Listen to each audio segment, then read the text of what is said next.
Hello, today we'll be learning about the causes of World War One. World War One is sometimes referred to as the Great War, or even the war to end all wars. It began in the summer of 1914 and concluded in November of 1918. By the time fighting was finished, nearly 40 million men from all over the globe had been mobilized to fight in the war or be involved in the war in some way. By the time that fighting had ended, 4.5 million were dead and many millions more had been wounded. This was war on an industrial scale. The creation of new weaponry, such as the machine gun, such as poisonous gas, and artillery, had caused slaughter on a scale that had never before been seen. The factories, which had been developed for the century beforehand, were used to produce weaponry on a massive scale. And of course, the train lines that we had seen developed from the mid-1800s were now used to move millions of men to the front. In fact, the British train lines moved 5 million men from Britain to the fronts that were being fought in France. So what was it that led to this kind of slaughter that we know of as the First World War? This is a question that's often posed by historians because the causes of the war are not very straightforward. It is often said that the assassination of the Austrian Archduke Franz Ferdinand caused the war. However, this is a very simplified view. In fact, there had been tensions brewing for about 50 years beforehand that are the real long-term reasons that Europe went to war in 1914. We can look at these, and a good way to remember it can be to say that these are the main reasons that there was war in 1914. The letters spelling main also indicating what the four main causes are. The first factor that led to war breaking out in 1914 is something called militarism, or it's sometimes referred to as the arms race. Militarism is the belief that your country should be well armed and that war is the main way a country should go about obtaining its wants. As a result, during the 1800s, many European powers spent a lot of time competing to have the biggest army and the largest supply of weapons. It's this race to have the strongest, most powerful army that is referred to as the arms race. One particular example of this is the competition that existed between Germany and Britain to have the biggest navy. The British were well known for their navy.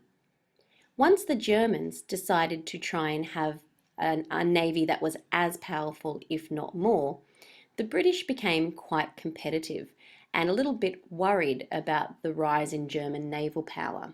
And so both countries invested huge amounts of money to try and outdo the other in terms of their numbers of ships. It is this kind of militarism that led to the great powers in Europe becoming very afraid and very suspicious of each other. And of course, you can imagine the danger in having a lot of countries with very powerful armies sitting there waiting for something to happen. This is Kaiser Wilhelm. He was the ruler, the king, of Germany during this time. He famously said, "The monarchs of Europe have paid little attention to what I have to say. Soon, with my great navy, they will be more respectful."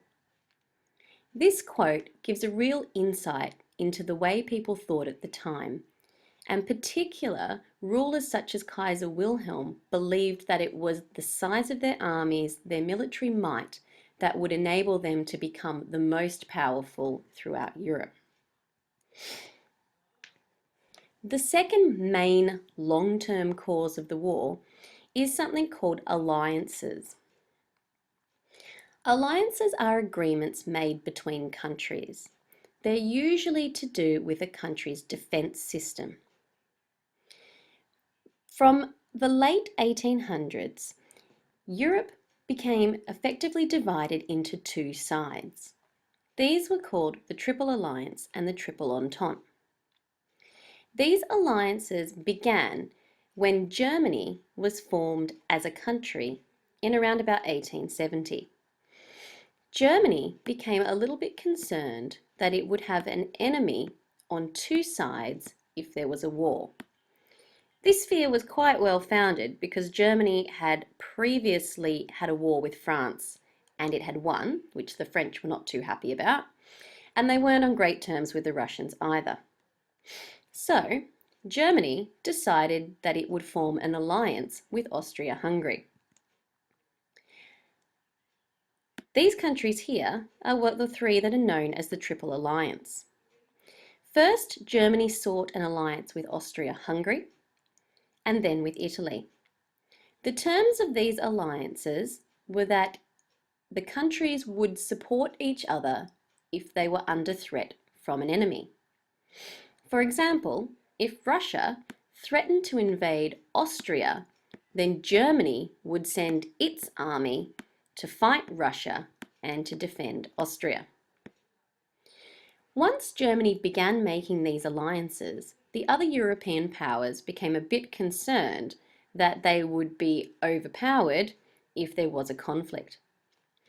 So France first sought an alliance with Russia, and Great Britain and Russia also formed an alliance, so that these three countries here, that you can see in purple, became known as the Triple Entente. The terms of their alliance was very similar to Germany's. Again, if France was invaded by Germany, Great Britain would come and support France. These countries you can see here in the mustardy yellow colour, they were not involved in the alliance system. They remained neutral. That means that they were independent, they didn't pick a side to stay on, and this becomes very important later on. So, moving on to the third cause is imperialism. As we know from our previous study, imperialism is when a country wants to own colonies and build an empire. From 1870 onwards, there was vast competition between the great powers of Europe to take over areas of the world. In this period in particular, it was Africa that became the main focus. And the great countries of Europe, in particular the French, the Germans, the Italians, and the British, all competed to colonize different parts of Africa. And you can see here, in particular, Africa is completely taken up from the different colonies. So all the areas in red, these are British. So we can see this is Egypt today, up the top here, South Africa.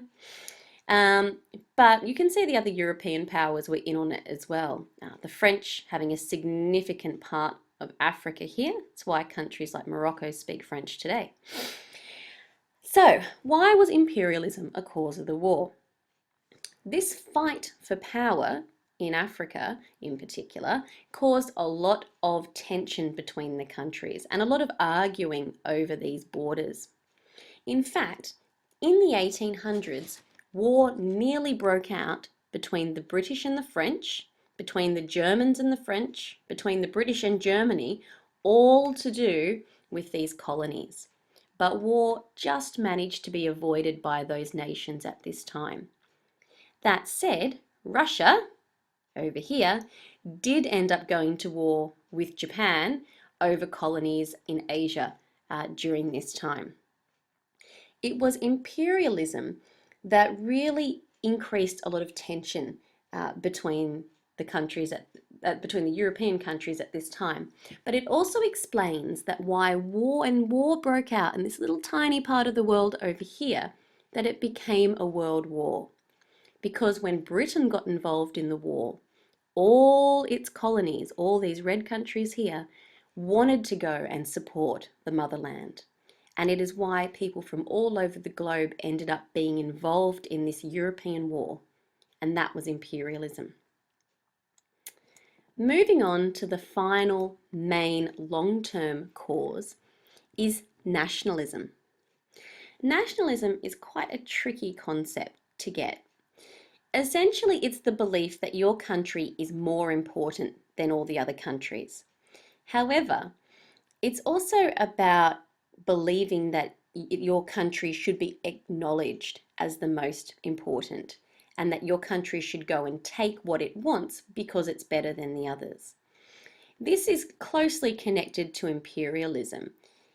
Countries believed it was their right to have a colony and that therefore they would take it. Nationalism made countries very aggressive towards each other.